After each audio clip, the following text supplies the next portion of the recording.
Please be seated. I'd like to invite Eli Feret up to be our Dashan this week.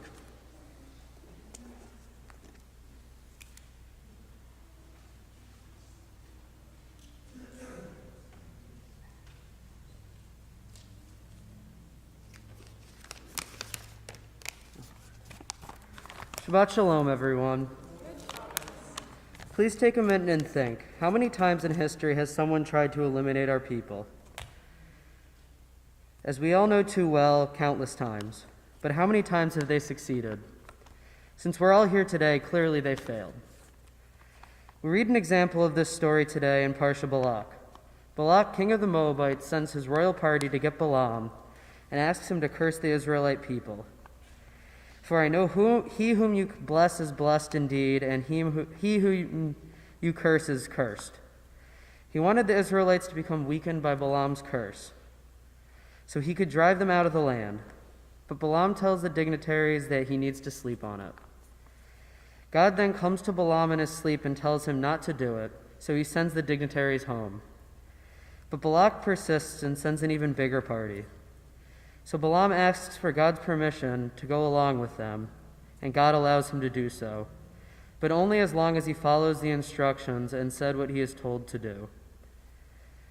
He rode with his servants to Moab on his female donkey, but the donkey stops when she sees an angel, and he beats her. This repeats 3 times, but after the 3rd time the angel speaks to Balaam directly, but not directly, through the donkey.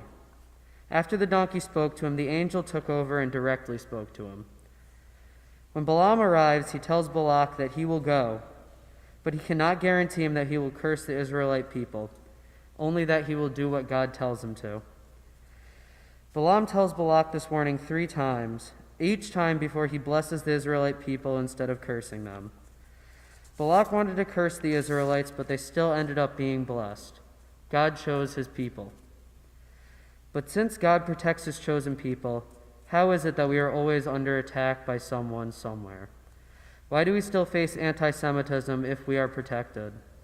Similarly, in the case of Balak, those who try to bring us down can only do so much. All of their curses end in us being blessed.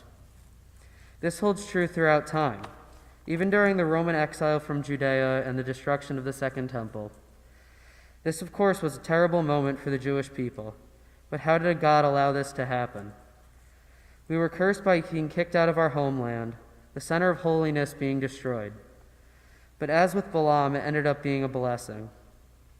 Now the Jewish people are blessed with a vast variety of culture and traditions. There was an attempt to ruin and eliminate Judaism, but we are now blessed by diversity and variety. But this is only one example of not just surviving anti-Semitism, but finding a blessing that comes from within it. As we all surely know, there has been a clear rise in anti-Semitism lately. We are all surviving it right now. We are living through a curse, but we all must remember that a blessing will eventually come. Shabbat Shalom.